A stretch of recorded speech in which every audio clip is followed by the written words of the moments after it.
Hi, Ben Darby here from Darby Solicitors, and welcome to my latest vlog.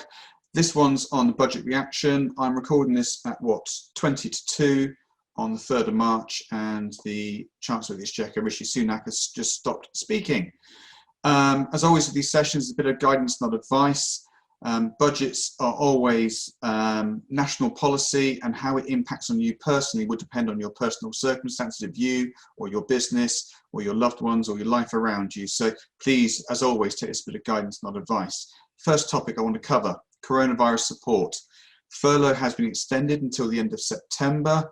It remains exactly the same for employees. You'll continue getting your 80% of your pay, but if you're an employer, from July you'll be contributing 10% of that, and from August 20% of that. That is until it ends on the 30th of September. Self-employed grants have been extended as well.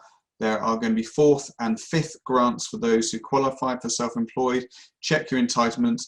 Depending on your personal circumstances. The entitlement has been extended, so you might qualify even if you didn't qualify before. Universal credit, £20 uplift has been in place for a while, is now being continued for another 6 months.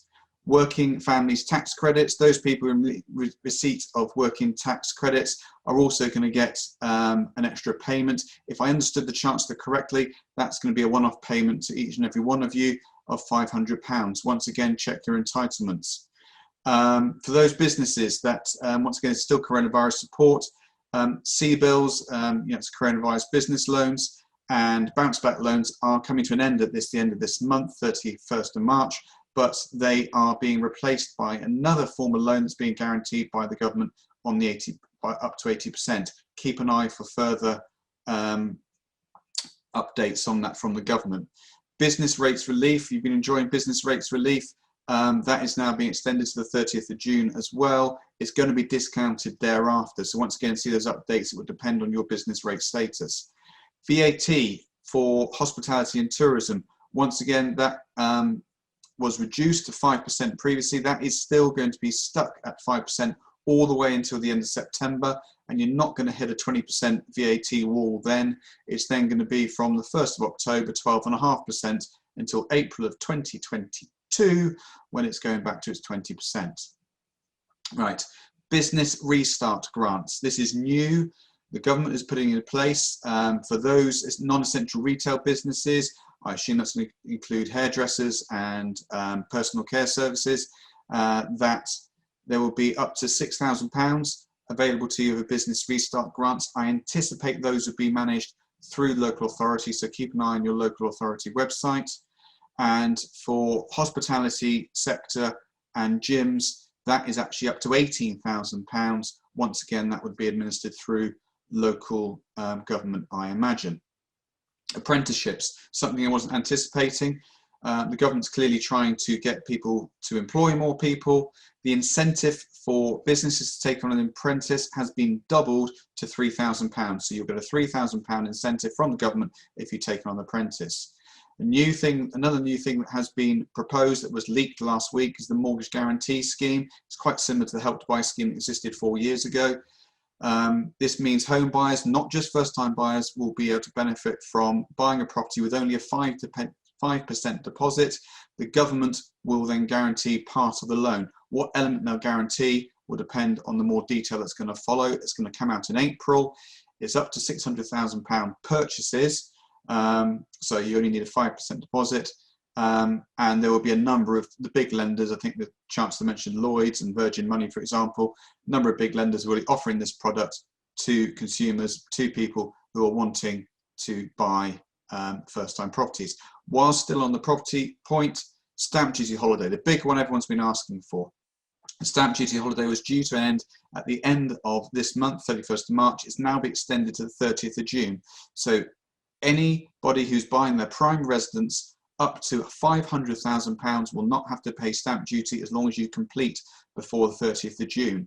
If you don't complete before the 30th of June, then stamp duty is only repayable for properties over £250,000 until the 30th of September. It will only return to the £125,000 threshold stamp duty not payable from the 1st of October of this year. What I will say, there's still a lot of heat in the market, a lot of transactions going on.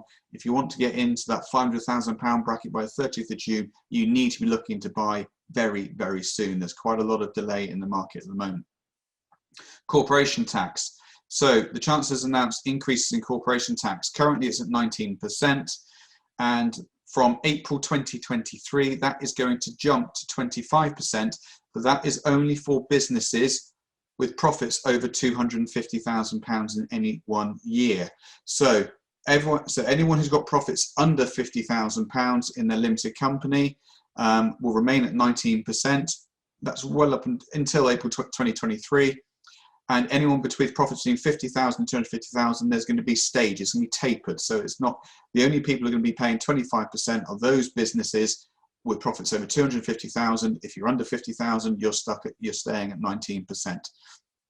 There's quite a lot of detail in there about corporation tax. He has mentioned businesses being able to carry losses of up to £2 million for 3 years. Something you should speak to your accountant about if you're suffering losses, particularly now. It means if you suffer losses in your business now, you can roll those over in the coming years. There is also a super deduction that's been announced today.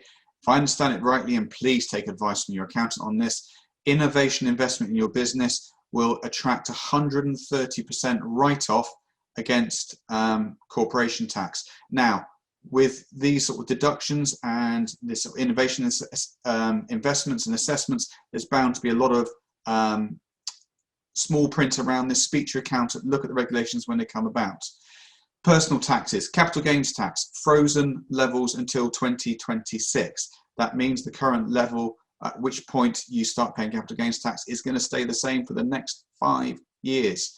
Inheritance tax, the threshold currently 325,000 with the top up for primary residents 175,000 is staying the same until 2026. So we know what our tax planning situation is there.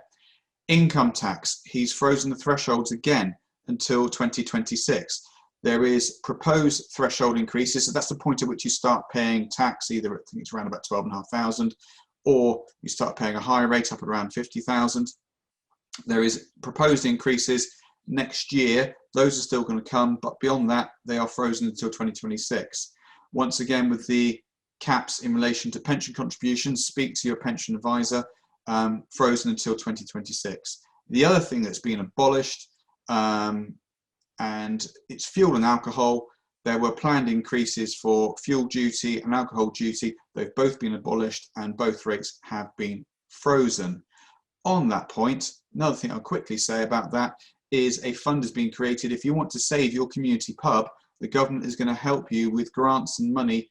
I think it's a matching money. So what money you can raise to save your local pub if it's going out of business will be matched by the government.